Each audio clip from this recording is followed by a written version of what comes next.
Hello guys, welcome to another video in my channel. अभी हम जिस मैच के बारे में बात करने वाले हैं वो है कल सुबह को होने जाने वाला मार्च कप का मैच, जो कि होने जा रहा है वेस्टर्न ऑस्ट्रेलिया और साउथ ऑस्ट्रेलिया के बीच में। तो ये मैच जो है होने जा रहा है वाका ग्राउंड, जो कि वेस्टर्न ऑस्ट्रेलिया का घर है ऑफकोर्स। और लास्ट मैच भी उन्होंने यहाँ पे खेला भी था और हारा भी था तास्मानिया के अगेंस्ट में। अभी तक जो मैचेस हुए हैं थोड़ा सा अनएक्सपेक्टेड तरीके से चल रहा है, अगर हम सही से बताएंगे तो रिजल्ट्स की। जैसे कि तास्मानिया ने हराया वेस्टर्न ऑस्ट्रेलिया को, उसके पहले वाले मैच में साउथ ऑस्ट्रेलिया ने क्वींसलैंड को हराया था, आपको याद ही होगा। फैंटेसी की तरफ से अगर मैं बताऊं तो थोड़ा सा आउट ऑफ ट्रेंड चीज़ें चल रही हैं। तो जो जो चीज़ हम सोच के जा रहे हैं उसके अगेंस्ट जा रहे हैं। इंडिविजुअल परफॉर्मेंस शायद हम मिस नहीं कर रहे हैं, लेकिन कुछ चीज़ें हो रही हैं जैसा हम सोच रहे हैं उस हिसाब से बिल्कुल नहीं जा रहे हैं। ठीक है। इन दोनों टीमों के बीच में मैच हो चुका है, आपको पता ही होगा। पहला मैच जो था सीजन का वो इन दोनों टीमों के बीच में ही हुआ था, जो कि कैरन रल्टन ओवल में हुआ था, जहां पे वेस्टर्न ऑस्ट्रेलिया ने बहुत ही बुरी तरीके से हराया हुआ था। अभी फिर से हम वेस्टर्न ऑस्ट्रेलिया घर पे वापस आने वाले हैं। कुछ चेंजेस हुए हैं वेस्टर्न ऑस्ट्रेलिया की टीम में। वो जो टीम वहाँ पे खेली थी लास्ट जो मैच साउथ ऑस्ट्रेलिया के अगेंस्ट में, और वहाँ से अभी की जो टीम है यहाँ पर थोड़े बहुत चेंजेस तो हैं। ठीक है।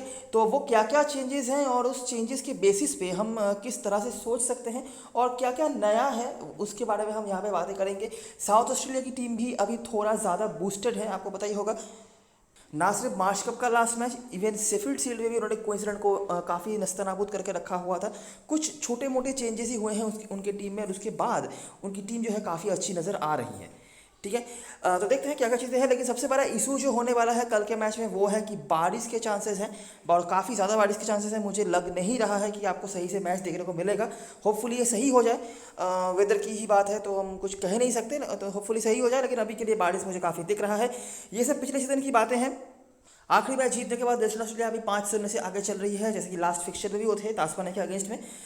देखना पड़ेगा अभी ये बदलता है या नहीं। यह कुछ आप देख सकते हैं, अगर आप चाहते हैं तो हम डायरेक्टली आ जाते हैं और फिर से रिमाइंड करवा देते हैं कि जब ये दोनों टीमें आमने सामने हुई है तो क्या हुआ है। साउथ ऑस्ट्रेलिया इस फिक्चर में काफ़ी पीछे रही है। आपको जैसे मैंने कई बार बताया हुआ है कि उनकी जो मेन स्ट्रेंथ होती है वो उनके बैटिंग से होती है, तो वो बैटिंग भी इस फिक्चर में मोस्ट ऑफ द टाइम नहीं अच्छी हुई है, और बॉलिंग तो कभी अच्छी उनकी थी भी नहीं। और यहाँ पर भी एक आध मैच में कुछ हद तक अच्छा हुआ भी है, जब तब भी कुछ ज़्यादा फायदा हुआ नहीं है। तो मैं आपको रिमाइंड करवा दूँ, तो ये होबार्ट का जो मैच हुआ था, जो साउथ ऑस्ट्रेलिया का बैटिंग अच्छा नहीं हुआ था। करंट स्कॉट में आपको हेड दिख जाते हैं, और टाई और डार्सी शॉट की बॉलिंग। बेरेंदॉर्फ कल के मैच में अवेलेबल नहीं होने वाले हैं। वेस्टर्न ऑस्ट्रेलिया ने चेस करा था, जिसमें से टर्नर अवेलेबल हैं, और यहाँ से डैन वोडाल यहाँ पर इजीली वेस्टर्न ऑस्ट्रेलिया जीत करा था। उसके बाद पर्थ का पहला मैच जो हमारे पास अवेलेबल है 2018 का मैच है। साउथ ऑस्ट्रेलिया की बैटिंग यहाँ से वापस से खराब रही थी, जहाँ पे टाई का 3 विकेट आपको दिख जाता है। ऊपर भी टाई थे, यहाँ पे भी टाई है, केरी है, और बाकी कोई उस तरह से अवेलेबल नहीं है। ग्रीन वगैरह है जिन्होंने 1 विकेट निकाला था, राशि शॉट यहाँ पर भी 1 विकेट निकाल रहे हैं। वेस्टर्न ऑस्ट्रेलिया ने यहाँ पर इजीली चेस कर लिया था। वापस से टर्नर आपको दिख रहे हैं, कार्ड राइट के परफॉर्मेंसेज हैं, और बाकी बॉलर्स में से कोई अवेलेबल नहीं है। उसके बाद एडिलेड का जो पहला मैच था, जहाँ पे यही एक लौता मैच है आखिरी, अगर 5 बजे की हम बात करें, जहाँ पर साउथ ऑस्ट्रेलिया की बॉलिंग अच्छी रही थी, और यहाँ पर वेस्टर्न ऑस्ट्रेलिया ने पहले बैटिंग भी करा था तो ऑल आउट भी हुए थे। जहाँ पर कार्टराइट जो नाम थोड़ा बहुत इनका आ रहा है, कैम ग्रीन बॉलिंग पे, वेस एगार, केन रिचर्डसन जो लास्ट मैच में भी अच्छा बॉलिंग उन्होंने करा था, मतलब कम से कम विकेट तो निकाला था। इफेक्टिव नहीं हो पाए थे वो अलग बात है। तो यहाँ पर उन्होंने लीड करा था। वेस एगार के परफॉर्मेंस के बेसिस पे यहाँ पर वेस्टर्न ऑस्ट्रेलिया ऑल आउट भी हुई थी। साउथ ऑस्ट्रेलिया की बैटिंग यहाँ पर वापस से खराब रही, जहाँ पे कुल्टनाइल और डार्सी शॉट वगैरह विकेट निकाले। डार्सी शॉट यहाँ पर विकेट निकाले जा रहे हैं, आप देख सकते हैं एक एक दो दो करके। बैटिंग से खास कुछ नहीं है। और ये आखिरी मैच जब ये दोनों टीमें इस ग्राउंड पे खेली गई है, ये पिछले सीजन का मैच था, पिछले सीजन का मैच था। तो क्या हुआ था, वेस्टर्न ऑस्ट्रेलिया ने पहले बैटिंग करा था, विशाल स्कोर खड़ा कर दिया था। एज एक्सपेक्टेड साउथ ऑस्ट्रेलिया की बॉलिंग यहाँ पर कुटी गई थी। Whiteman, Shaun Marsh, Cam Green ने यहाँ पर परफॉर्म करा था वोडाल के 2 विकेट से। बाकी हेड ने भी 1 विकेट निकाला हुआ था। साउथ ऑस्ट्रेलिया ने भी काफ़ी अच्छी बैटिंग करी थी, और वो काफ़ी आगे तक भी आ गए थे। एक बहुत ही बढ़िया पार्टनरशिप करा था ट्रेविस हेड और हैरी नियल्सन ने, लेकिन उनके अलावा और कोई इस तरह से रेजिस्टेंस नहीं दिखा पाए थे। बॉलिंग पे आपको लियम गुथरी दिख जाते हैं, जो करंट स्क्वाड में अवेलेबल है। यहाँ पर बॉलिंग भी काफ़ी इनएक्सपीरियंस्ड बॉलर्स को लेकर खेलना पड़ रहा था वेस्टर्न ऑस्ट्रेलिया को, तो उसका भी एक इफेक्ट था। बाकी अभी तो उनकी बॉलिंग चलिए, एक्सपीरियंस बॉलर जो हैं आ चुके हैं, तो शायद इतना रन वो फिर से कंसीड नहीं करेंगे। लेकिन जो भी हो, लियम गुथरी करंट स्क्वाड में अवेलेबल है। हेड आप देख सकते हैं, लास्ट जो मैच वो खेल गए हैं हेड टू हेड में, उन्होंने धागा खोल के रखा हुआ था। और लास्ट जो मैच हुआ था, जो कुछ दिन पहले ही हुआ था, पहला मैच जो था, वेस्टर्न ऑस्ट्रेलिया ने वापस यहाँ बड़ा स्कोर खड़ा कर दिया। हालांकि नाम यहाँ बदल गए, एशन टर्नर यहाँ पर आ गए, जो ऊपर भी आपको दो बार उनका नाम दिखा था। जॉर्ज फिलिपी, मिचेल मार्श के परफॉर्मेंस से बॉलिंग पे वही 2 नाम, रिचर्डसन, वेस एगर। इसके अलावा वोडाल और मैकेंटू के परफॉर्मेंस से साउथ ऑस्ट्रेलिया की बैटिंग यहाँ पर अच्छी नहीं रही। ये 237 भी नहीं बनता, शायद 200 रन भी क्रॉस नहीं होता अगर एलेक्स केरी वहाँ पर अवेलेबल नहीं होते तो। बाकी बेरेंडॉर्फ, टाई, एस्टन अगर इनके कुछ परफॉर्मेंसेस यहाँ पर आपको दिख जाते हैं। मैं ज़्यादा डिटेल में नहीं बता रहा क्योंकि ये सब कुछ हम आगे ही बता चुके हैं, आप ब्रीफली ही देख सकते हैं, यहाँ पर टाइम ज़्यादा वेस्ट करके फ़ायदा नहीं है। जो हिस्ट्री है और जो लास्ट में भी हमने रिपीट होते हुए देखा है कि साउथ ऑस्ट्रेलिया ऐसे बैटिंग साइड भी यहाँ पर उतना अच्छा नहीं कर पा रही है, ठीक है। जो उनके मेन 3 बड़े प्लेयर्स होते हैं, एलेक्स केरी, ट्रेविस हेड और जो विदरॉल्ड, इनमें से विदरॉल्ड का एक भी मैच पे हमने नाम नहीं देखा है। ट्रेविस हेड और एलेक्स केरी के नाम कुछ बार आए हैं और ऑफ कोर्स लास्ट जो हेड टू हेड मैच इस ग्राउंड पे खेल गई थी वेस्टर्न ऑस्ट्रेलिया, वहाँ पर भी ट्रेविस हेड ने बहुत बढ़िया पारी खेल के रखा हुआ था। इसके अलावा अगर हम बॉलिंग की बात करें तो यहाँ पर भी वेस्टर्न ऑस्ट्रेलिया आगे ही चल रही है। एक ही मैच हुआ है जहाँ पर वेस्टर्न ऑस्ट्रेलिया को ऑल आउट करा था साउथ ऑस्ट्रेलिया ने, उसमें जिन्होंने लीड करा था बॉलिंग को वो भी अभी करंट स्क्वाड में अवेलेबल नहीं है। बाकी तो आपने देखा ही है कि वेस्टर्न ऑस्ट्रेलिया की तरफ से हमेशा ही बॉलिंग अच्छी ही रही है। सिर्फ ये जो लास्ट मैच हुआ था पर्थ वाला, इसको छोड़कर यहीं पे 356 उनको असीड करना पड़ा था, लेकिन चलिए फिर भी at the end of the day उन्होंने 10 विकेट निकाले थे। इंडिविजुअल परफॉर्मेंस की बात करें तो जो 2 नाम आपने देखा है, ट्रेविस हेड और एलेक्स केरी। ट्रेविस हेड का यहाँ पर 200 रन का इनिंग्स भी रखा हुआ है और ये पहली बार नहीं है, इस सीजन में उन्होंने ऑलरेडी एक 200 रन का इनिंग्स बना के रखा हुआ था। तो मैं कहने का मतलब ये है कि इस फॉर्मेट में, इस टूर्नामेंट में वो पहले भी 200 करके रखे हुए थे, जो कि इसी टीम के अगेंस्ट में था। बाकी 99 का औसत है, निहायत ही कम नहीं है, डिस्पाइट लास्ट मैच जो फेल हुए थे।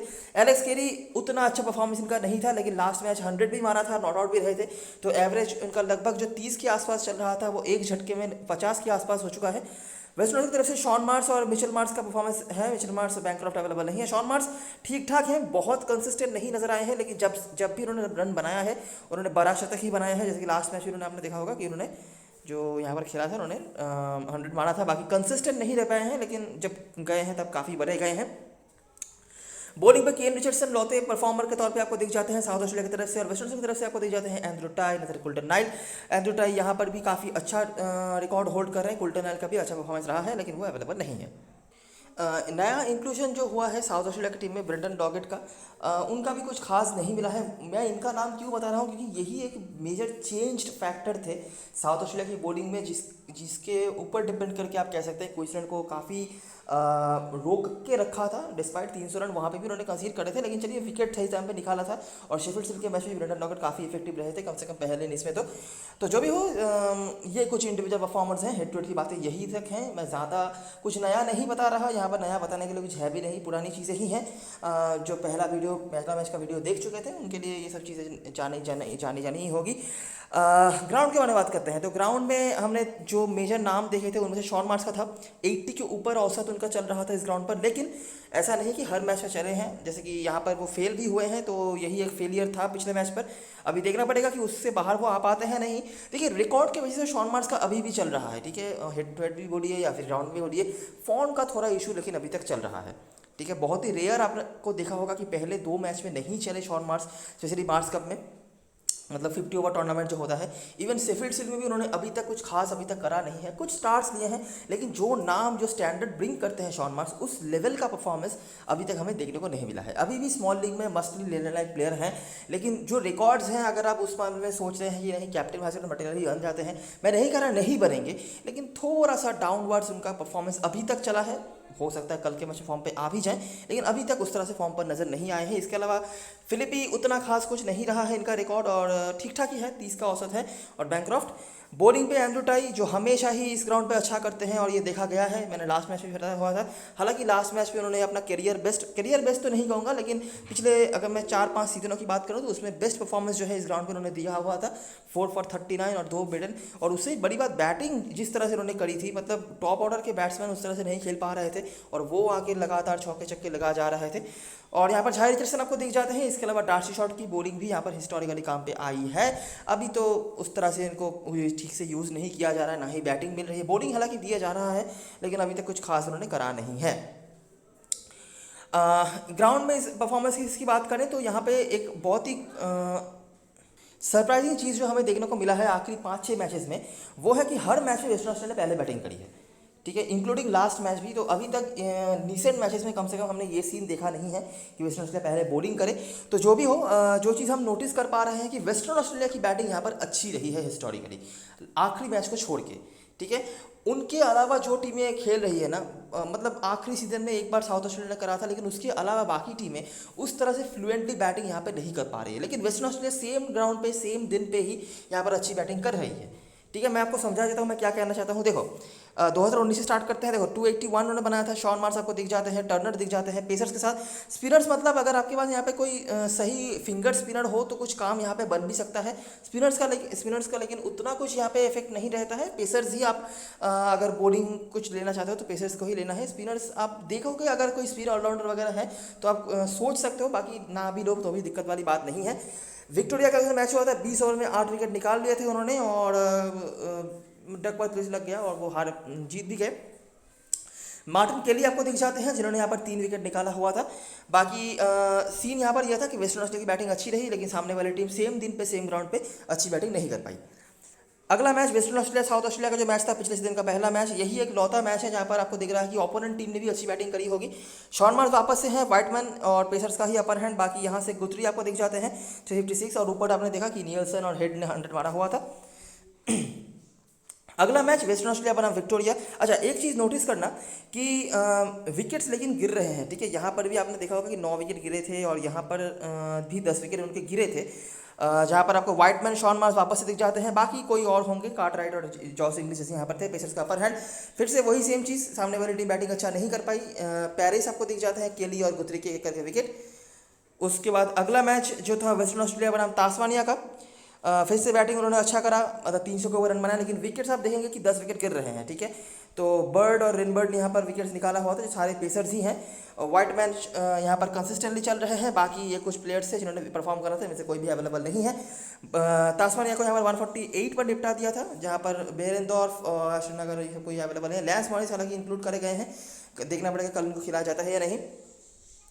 और इस सीजन का जो पहला मैच हुआ था सब कुछ उलट फेर हो गया था। यहाँ पर भी वेस्टर्न ऑस्ट्रेलिया पहले बैटिंग करी थी, लेकिन यहाँ पर रन उन्होंने बना दिया था बहुत ही ज़्यादा कम, जो आखिरी 5-6 मैचेस में हमें देखने को नहीं मिला। टर्नर ने यहाँ पर अच्छी बैटिंग करी थी, टाई का बैटिंग अच्छा था और उनके ही बता 200 के पार पहुँचा था स्कोर, नहीं तो उतना भी नहीं बनता। पेसर्स ही रहे थे। तास्मानिया की बैटिंग देखिए, एक चीज़ जो कॉमन चली है यहाँ पे कि ओपोनेंट टीम की बैटिंग अच्छी नहीं हो रही है अभी तक। सिर्फ एक ही चीज़ जो बदल गया वो था कि वेस्टर्न ऑस्ट्रेलिया का बैटिंग यहाँ पर अच्छा नहीं हुआ, जो जनरली हमें यहाँ पर देखने को नहीं मिलता है। ठीक है, तो यही चीज़ हिस्ट्री के बाहर हुआ। बाकी बॉलिंग के मामले में तो उनकी बॉलिंग अभी भी अच्छी ही रही है, और अगर थोड़ा 30-40 रन ज़्यादा रहता तो शायद वो जीत भी सकते थे, जो भी हो। तो टाई यहाँ पर आपको दिख रहे हैं। बाकी केली और बेरेंडोर्फ, केली का नाम यहाँ पर कई बार आया है और विकेट्स वो निकाल रहे हैं एक आध करके, एक मैच में 3 विकेट भी उन्होंने निकाला हुआ है। तो यह है पूरी कहानी अब ग्राउंड के बारे में। रन सिर्फ वेस्टर्न ऑस्ट्रेलिया बना रही है, बाकी कोई भी टीम रन नहीं बना पा रही है। एक ही मैच था जहाँ पे साउथ ऑस्ट्रेलिया रन बनाया, नहीं तो यहाँ पर रन्स नहीं बनाया जा रहा है। ओपोनेंट टीम से पेसर्स का अपर हैंड होता है, और सरप्राइजिंगली या कोइंसिडेंटली आप जो भी कहिए, आखिरी 6 मैचेस या 7 मैचेस में वेस्टर्न ऑस्ट्रेलिया ने ही पहले बैटिंग करी है, और मोस्ट ऑफ द टाइम एक मैच को छोड़कर जो लास्ट मैच था उन्होंने जीत भी हासिल करके रखा हुआ है। कुछ परफॉर्मेंस आपने देखे हैं पिछले सीजन की, अगर मैं बात करूं तो सैम व्हाइटमैन का परफॉर्मेंस आपको देखने को मिला है। इनका भी फॉर्म थोड़ा सा डामाडोल टाइप का चल रहा है, कंसिस्टेंट नहीं नजर आ रहे हैं। शेफील्ड शील्ड के मैच में मैं अगर बताऊं तो एक इनिंग्स में रन, एक इनिंग्स से स्टॉप, एक इनिंग्स से थोड़ा बहुत रन, ये इनका चला है, कंसिस्टेंट नहीं नजर आ रहा है। कंपैरेटिवली अगर मैं बताऊं, जॉश फिलिपी ने बेटर करा है, चाहे आप उनको मतलब कैसा भी उनका वीकनेस हो, कुछ भी हो, लेकिन रन वो बना रहे हैं, जो आपके लिए मेन मुद्दा है। बाकी रिकॉर्ड्स जो हैं सैम व्हाइटमैन के अच्छे हैं। अब देखिए, फॉर्म अच्छा नहीं है इसका मतलब ये नहीं कि कभी भी अच्छा नहीं हो सकता है, हो सकता है कल के मैच में वो फॉर्म पे आ जाए, लेकिन अभी के लिए ये चीज़ जो हमें देखने को मिला है वो है ये कि उतना कंसिस्टेंट नज़र नहीं आ रहे हैं सैम व्हाइटमैन भी, और ऊपर से शॉन मार्श भी। ठीक है, तो ये रही सारी चीज़ें और सारी कहानी जो बताने लायक था ग्राउंड से, हेड टू हेड की चीज़ें हमने बता दी हैं। प्लेइंग यूनिट की बात करें तो वेस्टर्न ऑस्ट्रेलिया की तरफ से एक जो मेजर चेंज होगा वो है कि बेरेंडोर्फ नहीं खेलेंगे इंजरी के चलते, तो उनके जगह पर लैंस मॉरिस या निक हॉब्सन में से कोई एक खेल सकता है। चांस ज़्यादा है कि लैंस मॉरिस ही खेले, लाइक टू लाइक चेंज होंगे। निक हॉब्सन जनरल बैटिंग ऑलराउंडर है, बैटिंग का ही ऑप्शन आप इनको कंसिडर कर सकते हैं।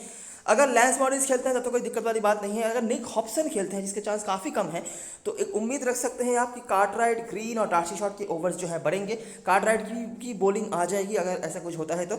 निक हॉब्सन लेकिन काफ़ी बढ़िया परफॉर्मर रहे हैं डोमेस्टिक सर्किट में बैटिंग से, लेकिन मुझे बिल्कुल भी नहीं लग रहा कि टीम इनको सही से इस्तेमाल करेगी, और मुझे लगता है काफ़ी नीचे भी बैटिंग इनको मिलेगी। तो स्मॉल लीग में नहीं, बड़ी लीग में अगर आप कोई ऐसा टीम बना रहे हो जहाँ पर टॉप ऑर्डर मिस कर रहे हो, अगर ये खेलते हैं तो वहाँ पर आप इनको ट्राई कर सकते हैं। बाकी जो प्लेयर्स हमारे टीम में होंगे, देखिए व्हाइटमैन के रिकॉर्ड्स अच्छे हैं, सही है, लेकिन परफॉर्मेंस उस तरह से अच्छा नहीं चल रहा है। अगर आप इनको कंसीडर करना चाहते हैं तो कर सकते हैं, मैं अगेंस्ट नहीं हूँ, लेकिन वो एक बात है। जॉश फिलिपी का एक जो वीकनेस कुछ मैचेस से हम नोटिस कर पा रहे हैं कि लेफ्ट आर्म मीडियम पेसर के अगेंस्ट में ये हमेशा ही ये स्ट्रगल कर रहे हैं। ठीक है, आखिरी मैच में भी सैम रेनबर्ट ने इनको तकलीफ दिया हुआ था और मेरे ख्याल से इन्होंने ही उनका विकेट निकाला हुआ था। इस मैच में भी साउथ ऑस्ट्रेलिया के पास left arm medium pace bowler है जिनका नाम है निक विंटर। ठीक है, अभी उनको कितना जल्दी बुलाया जाता है और क्या जो वीकनेस हम नोटिस कर पा रहे हैं वो चीज़ जॉस फिलिपी ने भी नोटिस करा होगा और उसके अगेंस्ट भी वो सुधरा पाएंगे या नहीं खुद को, वो अलग बात है। लेकिन ये एक चीज़ है जो ऑब्जर्वेबल है। बाकी परसेंटेज प्लेयर्स जॉस फिलिपी होंगे और दोनों कीपरों में से, मतलब वेस्टर्न ऑस्ट्रेलिया के दोनों कीपरों में से अगर आप कंपेयर करेंगे तो वहाँ पर भी जॉस फिलिपी का ही नाम आगे आएगा अगर आप रिसेंट परफॉर्मेंस की बेसिस बात करेंगे तो। ठीक है, तो इन दोनों में से किसी एक को आप ले सकते हैं। उसके बाद शॉन मार्श है। कैम गिन बिल्कुल भी फॉर्म पर नजर नहीं आ रहा है बैटिंग से, चाहे वो कोई सा ही फॉर्मेट हो। एक ही चीज़ जो इनकी सपोर्ट में बात करता है वो है ये बॉलिंग करा सकते हैं। ठीक है, तो क्या पता एक आध विकेट वो निकाल दें, वो भी एलबीडब्ल्यू वगैरह अगर कुछ हो जाए तो 50 के आसपास पॉइंट्स आ सकता है बैटिंग से, अगर 10-15 रन बना दे तो इसीलिए ड्रॉपेबल ऑप्शन शायद नहीं होंगे। काफ़ी लोग कैप्टन वाइस रन बना सकते हैं। आखिरी हेड टू हेड जो इस टीम के अगेंस्ट वो खेल गए हैं इस ग्राउंड पे, उन्होंने 100 मारा हुआ था, तो ये सब चीज़ें इनके सपोर्ट में जा रही है, लेकिन फॉर्म का कोई अता पता नहीं है और ये एक दिक्कत है। मुझे लगता है वेस्टर्न ऑस्ट्रेलिया की तरफ से ये एक प्रॉब्लम हो रहा है कि टॉप ऑर्डर में प्लेयर्स कंसिस्टेंट नजर नहीं आ रहे हैं। शॉन मार्श जिनके ऊपर बहुत डिपेंड करती है थी टीमें काफ़ी सीजनों से, वो अभी तक स्टार्ट नहीं ले पाए हैं सीजन में। सैम वाइटमैन फॉर्म पर नज़र नहीं आ रहा है, कैम ग्रीन फॉर्म पर नज़र नहीं आ रहा है, जिनको भरोसा करके ऊपर भी भेजा जा रहा है। जॉश फिलिपी थोड़ा बहुत काम तो कर रहे हैं, लेकिन मुझे लगता है अभी भी टीम इन पे उतना भरोसा नहीं कर पा रही है जितना शायद करना चाहिए, तो ये एक प्रॉब्लम है। डार्सी शॉट को टीम नीचे भेज रही है। एशन टर्नर ने काफ़ी अच्छी बल्लेबाजी करी है दोनों ही मैच में, जो बैटिंग उनको मिला है, एक में तेज़ खेल के एक में स्लो खेल के, लेकिन अच्छा फॉर्म दिखा रहे हैं और एशन टर्नर का यही मतलब स्टैंडर्ड रहा है। हालांकि पिछले 1-2 सीजन से थोड़ा आउट ऑफ टच चल रहे थे, लेकिन यहाँ पे उनकी बैटिंग काफ़ी अच्छी हो रही है और मुझे लगता है कि इनफॉर्म प्लेयर्स में से एशन टर्नर का नाम पहले आना चाहिए। उसका दार्सी शॉट है। हिल्टन कार्टराइट है। कार्टराइट ने एक मैच पे जो मतलब शेफील्ड शील्ड का मैच था, मेरे ख्याल से इसी टीम के अगेंस्ट में था, वहाँ पर उन्होंने काफ़ी बढ़िया पारी खेल के रखी हुई थी, तो वो एक मेमोरी इनके साथ में होगा। बाकी आपने देखा होगा कि थोड़ा बहुत नाम इनका हेड टू हेड में भी आया है टर्नर और कार्टराइट का। बाकी बॉलरों में से बात करें तो एंड्रू टाई तो रहते ही हैं आपकी टीम में, वैसे भी वेहन तो आप जब अगर नहीं होंगे तो ऑटोमेटिक पिक हो जाते हैं। और एक्स्ट्रा बॉलर अगर आपको देखना है तो गुथरी या मैट केली में से आप किसी एक को ले सकते हो। मैट केली का नाम थोड़ा बहुत आया है, कुछ विकेट्स उन्होंने निकाले हुए हैं, तो इन दोनों में से आप किसी एक को ले सकते हो। हमारे लिए स्मॉल में जो प्लेयर्स होंगे इन दोनों में से एक को ही मैं शायद दूंगा। ठीक है, उसके बाद शॉन मार्श, एशन टर्नर, एंड्रू टाई, ये 4 प्लेयर्स हमारे होंगे जो मैं बिल्कुल अगर मैनिपुलेटर नहीं होके फॉर्म के बेसिस पर सिर्फ बातें करूं। ठीक है, इसके अलावा भी जो ऑप्शंस हम कंसीडर कर सकते हैं, डार्सी शॉट अभी तक खास कुछ कर नहीं पाए हैं, लेकिन ये प्रॉपर बॉलिंग करा रहे हैं। बॉलिंग में रिकॉर्ड्स इस ग्राउंड पे इनके अच्छे रहे हैं और हेड टू हेड में भी आपने देखा 1-2 करके विकेट निकाल रहे हैं। और टॉप ऑर्डर का जो प्रॉब्लम चल रहा है, अगर वो फिर से कंटिन्यू रहा तो इनके पास बैटिंग भी आ सकती है। तो डार्सी शॉट या हिल्टन कार्टराइट में से आप किसी एक को ले सकते हैं। डार्सी शॉट बॉलिंग प्रॉपर करवा रहे हैं, हिल्टन कार्टराइट की बॉलिंग मिलेगी या नहीं वो डिपेंड करेगा लैंस मॉरिस खेलते हैं या नहीं उसके ऊपर। तो डार्सी शॉट का एक ऑप्शन आपके पास रह जाता है। कैम ग्रीन का भी ऑप्शन रह जाता है, दोनों का ही सेम ही रोल होगा। कैम ग्रीन से थोड़ा नीचे डार्सी शॉट बैटिंग करने आएंगे और ये करेंगे स्पिन बॉलिंग, जिसका हेल्प ज़्यादा नहीं होगा। बाकी बैटिंग मेरे ख्याल से दोनों को ही मिल जानी है प्रॉपर, और बॉलिंग भी लगभग दोनों ही सेम ही ओवर कराएंगे। कैम ग्रीन 1-2 ओवर ज़्यादा करवा सकते हैं बस। तो आप इन दोनों में से किसी एक को ले सकते हैं अगर आप कुछ कंसीडर करना चाहते हैं तो। और बॉलिंग पे एक्स्ट्रा ऑप्शन जो मैंने बताया मैट केली का ही मेरा प्रायोरिटी ज़्यादा होगा। साउथ ऑस्ट्रेलिया की तरफ से बात करें तो इनके 3 जो मेजर परफॉर्मर्स हैं, विदरॉल्ट, केरी और हेड। इनमें से हेड आपने देखा है कि कंसिस्टेंट शायद नहीं है, लेकिन इन्होंने जब भी खेला है 12 इनिंग्स खेला है। ऊपर शॉन मार्श और यहाँ से हेड, इन दोनों का आपने देखा है परसेंटेज कैप्टन भी मेरे ख्याल से होने वाले हैं, तो टीम में तो बनते ही हैं हमारे। इसके अलावा केरी, कीपर सेक्शन में जितने प्लेयर्स हैं उनमें से तो ये ही सेफर पिक हैं भाई साहब, ये मुझे बोलने की ज़रूरत नहीं है। हालांकि रिकॉर्ड्स इनके भी बहुत अच्छे नहीं रहे हैं। आखिरी मैच के शतक से पहले तक 30 से नीचे इनका औसत चल रहा था।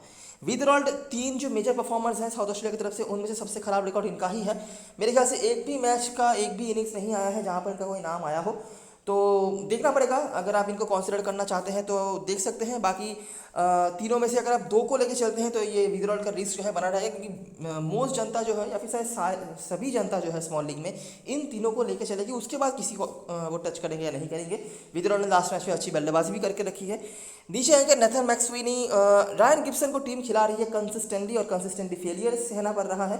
मुझे लगता है मौका मिलना चाहिए। लेमन को एक्सपीरियंस ज़्यादा है और इस फॉर्मेट में काफ़ी बार टीम की नैया पार करवा चुके हैं वो पहले भी, तो देखना पड़ेगा कि यहाँ पर लेमन को खिलाया जाता है या नहीं। मैं तो पर्सनली चाहूँगा कि लेमन को मौका बिल्कुल दिया जाए रायन गिब्सन की जगह पर।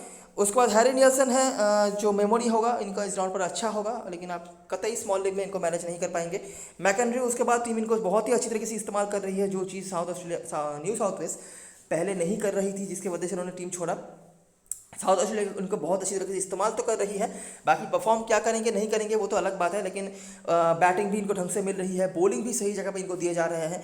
तो बिल्कुल ऑलराउंडर सेक्शन में भी अभी शिफ्ट कर दिए गए हैं इनको, तो बिल्कुल ट्रायबल ऑप्शन है। लॉयड पोप जिन्होंने लास्ट मैच में काफ़ी अच्छी बॉलिंग कराई थी, मतलब रन तो पड़े थे, सभी को रन पड़े थे, लेकिन विकेट्स उन्होंने निकाला था। निक विंटर, ब्रेंडन डॉकेट और डैन वॉडाल, इनमें से Nick Winter left arm medium pace का ऑप्शन आपके लिए प्रोवाइड करेंगे। जो काम रेनबर्ड ने करा था, आपको याद होगा तास्मानिया की तरफ से लास्ट मैच में, विकेट हालांकि एक ही मिला था जो कि जॉश फिलिपी का था, लेकिन प्रेशर बना कर रखा था। और ब्रेंडन डॉकेट और डैन वॉडाल हैं। ब्रेंडन डॉकेट एक विकेट टेकिंग ऑप्शन के तौर पे आए हैं, और ये सिर्फ विकेट टेकिंग ऑप्शन नहीं है, ये स्पेशली मैं कहूँगा रेड बॉल क्रिकेट में, वाइट बॉल क्रिकेट में इनको ज़्यादा मौके नहीं मिले हैं। क्वींसलैंड के होकर ये जब खेलते थे तब इनको ज़्यादा मौके नहीं मिलते थे, उनके पास बहुत सारे ऐसे पेसर्स होते थे जिसकी वजह से इनको मौका नहीं मिलता था। स्टिकेटी थे, स्टैनलेक थे, बार्टलेट, माइकल नेसर, विल्डरमुथ, बहुत सारे ऑप्शंस थे, इसीलिए इनको कभी मौका उस तरह से नहीं मिला है। लेकिन अभी देखना पड़ेगा वाइट बॉल क्रिकेट में भी ये खुद को साबित कर पाते हैं या नहीं। पहले मैच में तो उन्होंने जरूर विकेट निकाला हुआ है, और बॉलिंग सेक्शन में यही एक अच्छा परफॉर्मर के तौर पे परफॉर्म करे जा रहे हैं। डैन वॉडाल ने हालांकि शेफील्ड शील्ड में काफ़ी अच्छी बॉलिंग कराई हुई थी, तो देखना पड़ेगा। बॉलिंग फर्स्ट में आप इनको बिल्कुल कंसीडर कर सकते हैं। तो हमारे लिए स्मॉल लीग में जो प्लेयर्स होंगे यहाँ पर केरी, हेड, नेथन मैकेंड्रू और ब्रेंडन डॉगेट को हम कंसीडर करेंगे। ये 4 प्लेयर्स तो हम रखेंगे। बाकी ऑप्शंस की अगर मैं बात करूँ, देखिए विदरॉल सेफ प्लेयर होंगे, रिकॉर्ड अच्छे नहीं है लेकिन सेफ होंगे। और याद रखना यहाँ पर बेहरिंदॉर्फ एक मेजर मिस होने वाले हैं वेस्टर्न ऑस्ट्रेलिया की बॉलिंग से, तो उसका भी फ़ायदा वो उठा सकते हैं। ओपनिंग बॉलिंग पे जो आ सकते थे तो वो एक नहीं होंगे, तो सेफ अगर जाना है आप यहाँ पर जा सकते हैं विदरॉल के साथ। अगर आपको कुछ चांस लेना है तो आप जा सकते हैं मैक्सवेनी के साथ। मैक्सवेनी अच्छा कर रहे हैं, अभी तक मैच्योरिटी नहीं दिखा पाए हैं बड़ा इनिंग्स खेलने लायक, लेकिन जितना मौका मिल रहा है ये चांस ले रहे हैं और कुछ ना कुछ स्कोर ये करे जा रहे हैं। ठीक है, बॉलिंग भी मिल सकती है बीच में, मुझे नहीं लगता ज़्यादा मिलेगा, लेकिन मिल सकती है, चांस है, तो आप इनको कंसीडर कर सकते हैं। विदरॉल और मैक्सवेनी में से कोई एक। बाकी रायन गिब्सन अगर खेलते हैं तो ऑफकोर्स आप स्मॉल लीग में नहीं लेंगे। लीमन आप कंसीडर कर सकते हैं बड़ी लीग में। नीचे नियल्सन का भी ऑप्शन होगा, लेकिन कीपर सेक्शन में मुझे लगता है काफ़ी जैम होगा, तो आप इनको नहीं लेना चाहेंगे, आपका टीम का बैलेंस बिगड़ जाएगा नहीं तो। और बाकी बॉलर में से बात करिए तो डैन वॉडाल एक एक्स्ट्रा बॉलर अगर आप देखना चाहते हैं ब्रेंडन डॉगेट के अलावा भी, तो आप देख सकते हैं। कैप्टन मसलन चॉइस की बात करते हैं साउथ ऑस्ट्रेलिया की तरफ से केरी, हेड, इन दोनों के आसपास लोग जाएंगे। पहले मैच में केरी, दूसरे मैच में हेड, यही अभी तक चला है। इसके अलावा विदरॉल, इन तीनों ने ही बैटिंग से परफॉर्म करा हुआ है। नेथन मैकेंड्रू उसके बाद आते हैं। रिस्की में आप देखना चाहते हैं तो मैक्सवेनी और ब्रेंडन डॉगेट का ऑप्शन है। इसके अलावा लेमन वगैरह आप टीम में ट्राई कर सकते हैं अगर आप चाहते हैं तो। बाकी लेने लायक प्लेयर तो कैप्टन हसन बनाने वाला प्लेयर तो ये बिल्कुल नहीं है। वेस्टर्न ऑस्ट्रेलिया की तरफ से Cam Green, Shaun Marsh, Josh Philippe, इन तीनों के आसपास लोग जाएंगे। एस्टन टर्नर को लोग टीम में ले लेंगे, यही बड़ी बात है। कैप्टन भास्कर तो मुझे बिल्कुल नहीं लगता कोई बनाने वाला है। एंड्रू टाइन लेकिन काफ़ी अच्छे ऑप्शन बन सकते हैं कैप्टनसी के लिए। बैटिंग की मैं गारंटी नहीं दे रहा, हर दिन ये 40 रन नहीं बनाएंगे, लेकिन बॉलिंग के रिकॉर्ड इनके काफ़ी अच्छे हैं। और सच अगर बताया जाए तो ये बॉलिंग अच्छी कर रहे थे लास्ट मैच में। उसके पहले वाले मैच में जो इसी टीम के अगेंस्ट में था, काफ़ी बुरी बॉलिंग कराई थी, या फिर मैं कहूँगा कि सामने एलेक्स कैरी थे तो बहुत ही बुरा मारा था इन्होंने एंड्रू टाई को। लेकिन लास्ट मैच में इन्होंने काफ़ी अच्छी बॉलिंग कराई हुई थी अंडर प्रेशर आके भी।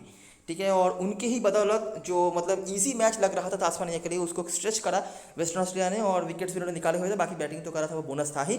एस्टन टर्नर, हिल्टन कार्टराइट या डार्सी शॉट में से आप किसी को देख सकते हैं। एस्टन टर्नर टीम में आपके होने चाहिए, क्योंकि टॉप ऑर्डर फॉर्म पर नजर नहीं आ रहा है, ये सबसे बड़ी बात है।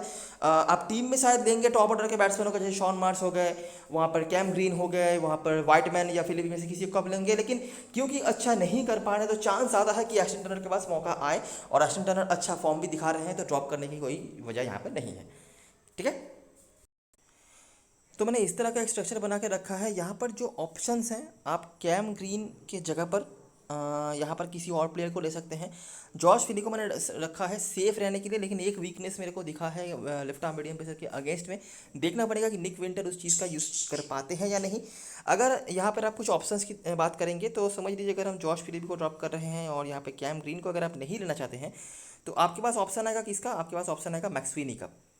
सही है, आप मैक्सवेनी को यहाँ पर कंसीडर कर सकते हैं। देखिए, मैंने ऑलरेडी यहाँ पे नहीं लिया हुआ है विदरॉल को, जो काफ़ी सेफ प्लेयर होने वाले हैं, रिकॉर्ड के बेसिस पर सिर्फ ठीक है। तो यही एक बात है। एक चीज़ याद रखना, बेहरेंदौफ नहीं खेलने वाले हैं, तो उसका एक कुछ ना कुछ दबाव तो रहेगा ही वेस्टर्न ऑस्ट्रेलिया के बॉलिंग के ऊपर।